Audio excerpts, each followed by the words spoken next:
President Digital Services. Ito ay matapos lagdaan ni Pangulong Ferdinand Marcos Jr.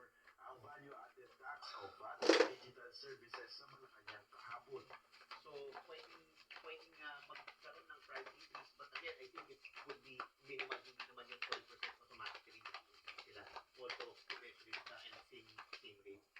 Sa ilalim ng bagong batas, mapatawan ng 12% VAT ang foreign digital services tulad ng online search engines, online marketplace, cloud services, online media, online advertising at digital goods. Makakasama rito ang mga popular na digital platform gaya ng Netflix, Amazon, Disney Plus at Spotify.